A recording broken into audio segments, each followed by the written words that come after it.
Hi, this is Misha. This one's going to be a little hard. This was on Hobo, the cat. Hobo. Come here, girl. She likes sitting in my lap, but she knows something's weird with the camera, and she tends to be a little bit of a nervous cat, so she'll probably jump down in a minute. But you can see she's actually colored a lot like Seamus, aren't you, girl? But she's a girl. When she showed up, no one believed me. They thought it was a boy because of how big it is.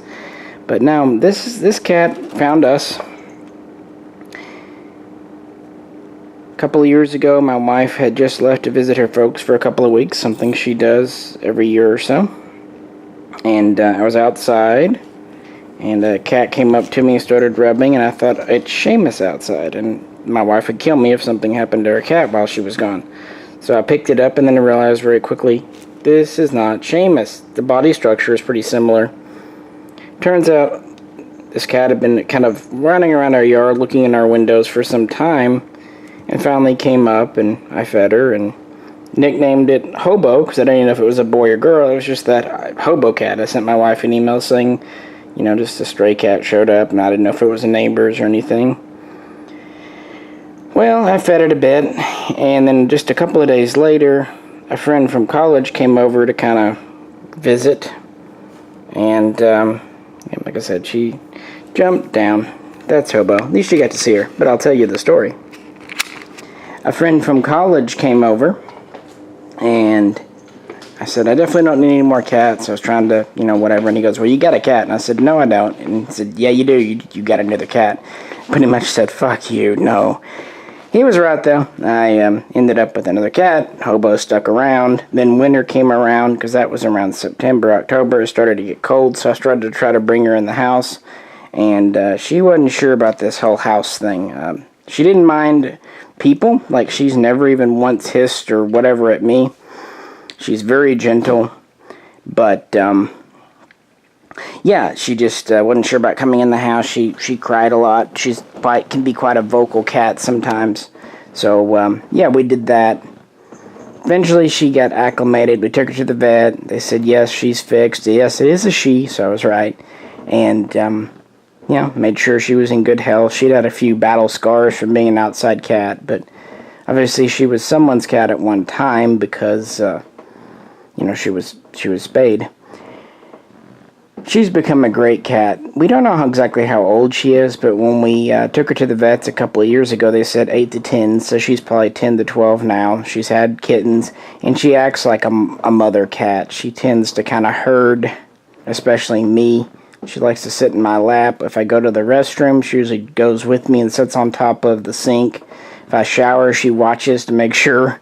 Until I leave the shower, she tends to just check up on me. If I go outside, she stares at me through the window.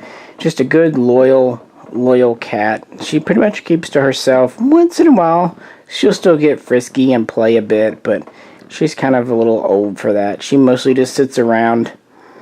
When we first brought her into the house, she would still try to go outside a bit now and again, but she's kind of discovered the joys of being an inside cat. So she very rarely tries it, which is good because she's starting to lose her eyesight. She's missed a jump or two, and she's just, she's in good health for her age, but she's aging, good old girl. But she's a real nice cat. She just likes to sit in the lap, and she'll kind of do the thing with her claws where she pulls them in and out. My wife calls it kneading the dough, and that's pretty much Hobo the cat. A lot of people mistake her for Seamus because they are similar. I jokingly say that it's his mother. She came looking for him because she showed up about a year after we got him. But just a good cat. She mostly sits in my room with Oscar. They kind of have a rivalry for that same office chair. But if one of them gets it, the other one kind of sits there and stares till the other one gets up, and then the one jumps in it. But they don't ever fight over it. It's just they're both very passive cats, so it's interesting to kind of watch them have a disagreement. So yeah, that's another cat biography on Hobo. And I did look up the etymology of the word. Hobo can be male or female as a word. But it wasn't supposed to be her name, but it just kind of stuck. Just one of those things. But yeah, she found us, and I guess we're kind of her retirement home, you know, when she got tired of being an outside cat. It's a shame because, again, kind of like with Seamus, it's obvious she belonged to someone, but I don't know what happened to her owners. Whoever they were, she's very well-mannered. Like, Hobo doesn't really do anything. She's well litter box trained. She's very very careful not to hurt people or scratch people. She's just very sensitive to that kind of stuff, and honestly, as much as it can be said, she's a very polite cat. One thing she likes is sour cream. My wife usually has something with sour cream in the morning with her breakfast, and Hobo will wait patiently sitting there for a little dollop of sour cream, and then she leaves. She doesn't beg or bother. She just sits very patiently, and if it's offered, she'll gladly take it, and that's just her personality. Well, again, you guys asked for cat vids, so here you go. I hope you appreciated it. Hope you liked it. These are, you know, our critters and things we really care about deeply because, you know, we're responsible for them. If you haven't, check out our other cat videos. We're, you know, doing them on each of them. And as promised, we have the chicken and the biscuit video too. This is Misha, and we'll catch you next time.